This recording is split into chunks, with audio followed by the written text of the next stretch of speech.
For a decade, I dedicated my heart and soul to our family business, transforming it from a struggling computer repair shop into a thriving $50 million enterprise. But everything I worked for came crashing down the night of my father's 60th birthday. That evening, as we celebrated, my sister Emma announced that I was no longer needed. My time had passed, and it was time for me to step aside. My father nodded in agreement, and with that, I quietly left the company I had built from the ground up. Little did they know, this was just the beginning of a story that would change everything. I'm Sarah Chan, and this is the story of how I learned that sometimes the people closest to you, especially in a family business, can be your greatest adversaries. The journey began when our family's small tech company was little more than a modest computer repair shop in a strip mall. My dad had started it 20 years ago, and despite his unwavering passion for the business, it barely generated enough income to support our family. Emma, my older sister, was always the favored one. Top of her class, an Ivy League graduate and a corporate success story. I was the quieter one, the one who stayed behind to help Dad, while I pursued my computer science degree at a local college. "You're wasting your potential here," Emma would often say when she came home on breaks. "You should be aiming higher." But I saw something in our humble shop that others didn't: potential. While Emma was studying business theories, I was learning the real-world applications of technology. During my final year in college, I developed a proprietary software, a simple yet effective tool to help small businesses manage their inventory. It wasn't groundbreaking, but it was user-friendly and affordable. Dad was skeptical at first, but when local businesses started purchasing licenses, he slowly came around. "Maybe you're onto something here, kiddo," he said, and those words of approval meant everything to me. Under my guidance, the business began to grow steadily. I worked tirelessly, putting in 14-hour days, 7 days a week. Emma, on the other hand, was climbing the corporate ladder in New York. While she was studying business theory, I was building a real company. In 5 years, we hit our first million in annual revenue, a milestone that should have been celebrated. Instead, it marked the beginning of Emma's interest in the family business. She quit her job in New York and moved back home, announcing at a family dinner, "I think it's time I take my rightful place in the company." With her business expertise, she believed she could elevate the company to new heights. Dad beamed with pride. "That's wonderful, princess. We could use your professional touch around here." I sat in stunned silence, trying to process what was happening. The company I had poured my blood, sweat, and tears into was being handed to my sister on a silver platter. But I tried to remain calm. Emma was appointed co-CEO alongside me, despite having no experience in our industry. Dad argued that having someone with her credentials would be good for the company image. While I continued to develop new software solutions and maintain client relationships, Emma focused on creating a glamorous image for herself. She gave interviews, accepted awards, and took credit for innovations my team and I had created. Our revenue continued to grow, reaching $50 million annually, but so did the tension between us. Then came Dad's 60th birthday party, a lavish affair orchestrated entirely by Emma. It was held at one of the city's most expensive hotels, more of a networking event than a celebration. I arrived early to help with the preparations, wearing a simple black dress. Emma immediately criticized me. "Couldn't you have made more of an effort? These are important people tonight." I ignored her and focused on greeting guests as they arrived. As the evening went on, I remained in the background, ensuring everything ran smoothly, while Emma worked the room like a seasoned politician. When dinner began, Emma stood up to give a speech. I expected the usual tribute to Dad, maybe a few heartfelt memories. But what came next would change everything. "As we celebrate Dad's 60th birthday," Emma began, her voice echoing through the room, "I think it's time for some changes at Chin Technologies. The board has agreed that the company needs unified leadership to move forward." My heart stopped. "Board meetings? What board meetings? For too long, we've been held back by outdated thinking and resistance to change," she continued, her eyes locking onto mine. That's why, effective immediately, I will be taking over as sole CEO. It's time for certain elements that are no longer serving our growth to step aside. The room erupted in whispers.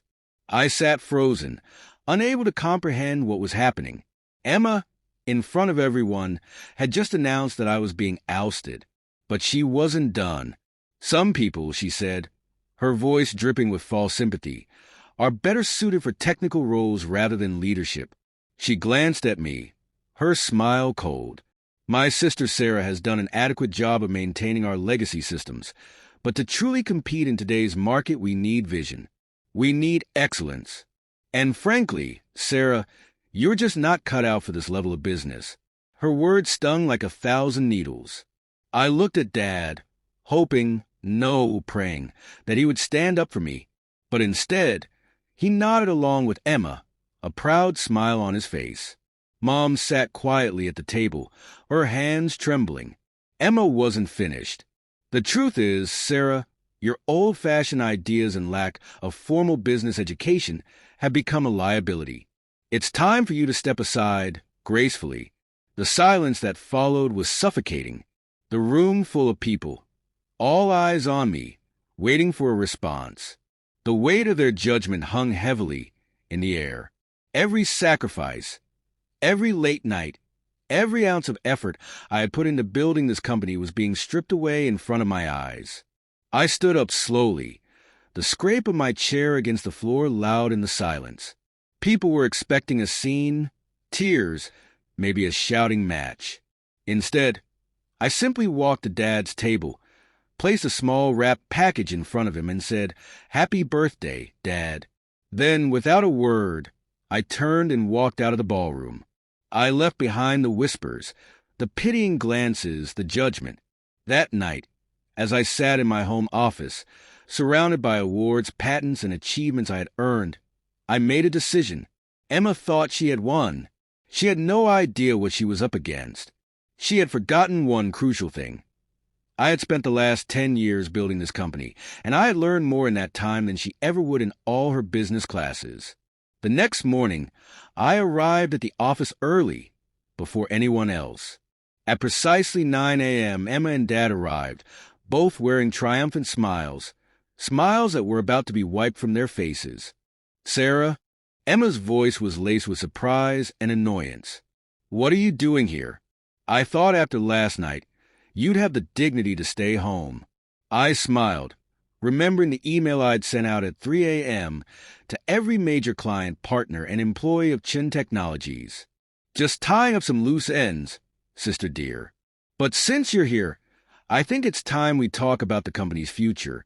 "There's nothing to discuss," Dad interrupted firmly. "Emma's in charge now. The board has already approved it." I raised an eyebrow, pulling out my tablet. "Well, let's talk about that board." You see, while Emma was busy planning parties and giving interviews, I was working, quietly building a foundation for the future. And now, it was time for her to face the consequences of underestimating me.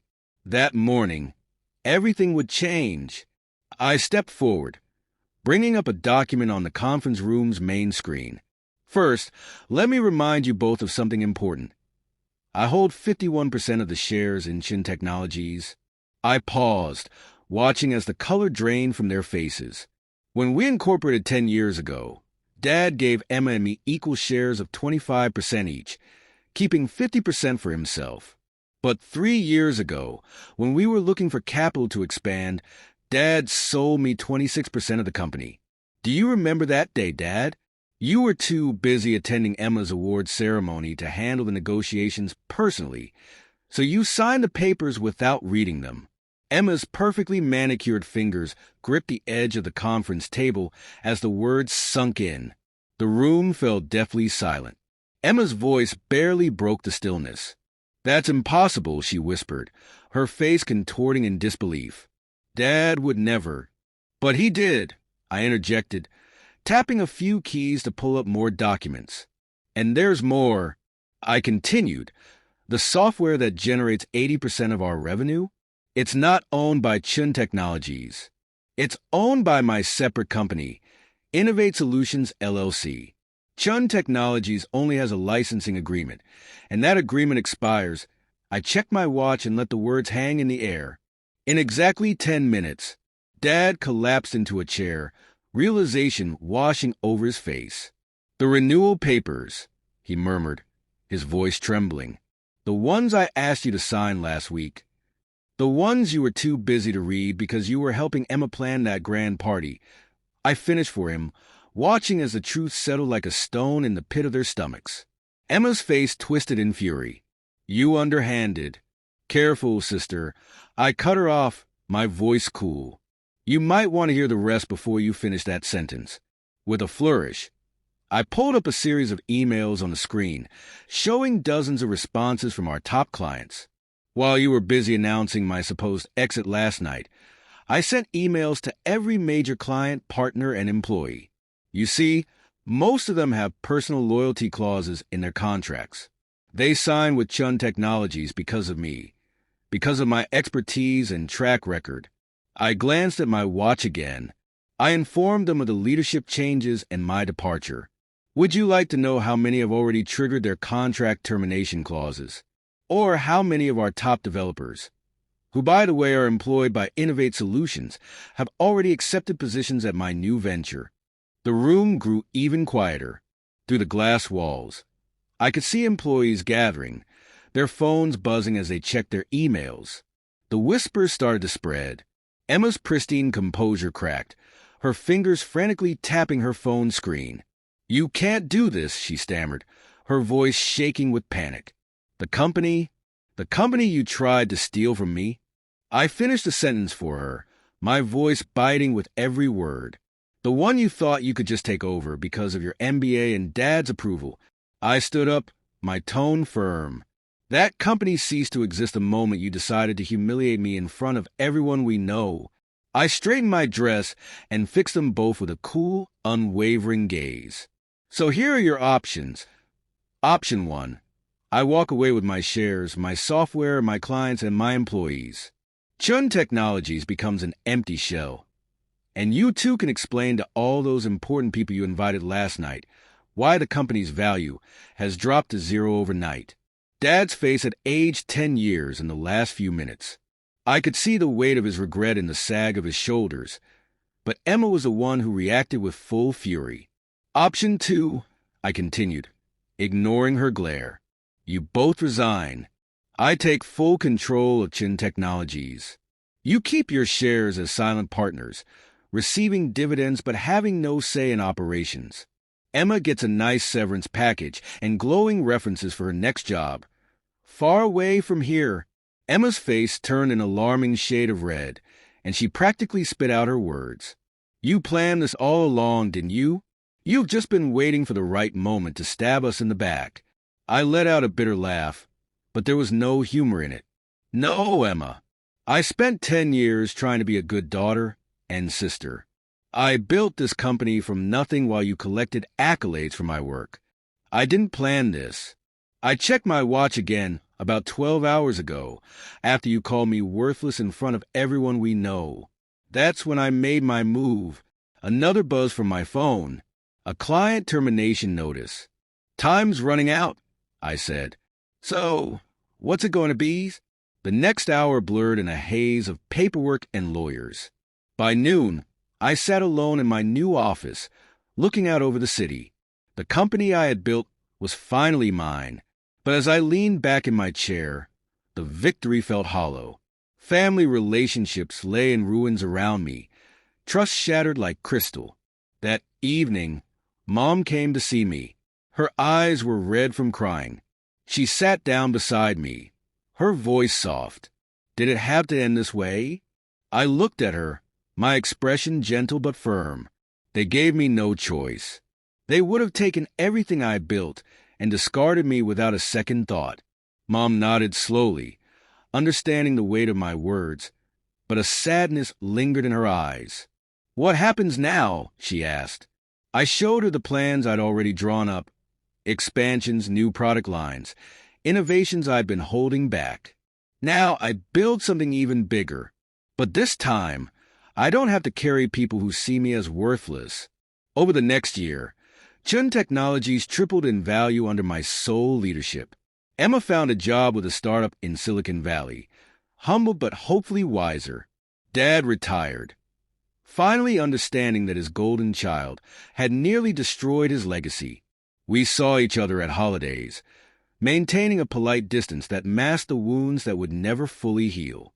Sometimes, late at night, I look at old family photos and feel a twinge of sadness for what we lost.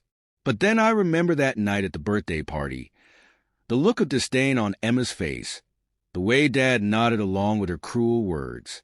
In business, as in family, respect is earned, not given. They learned that lesson too late. As for me, I learned something more important.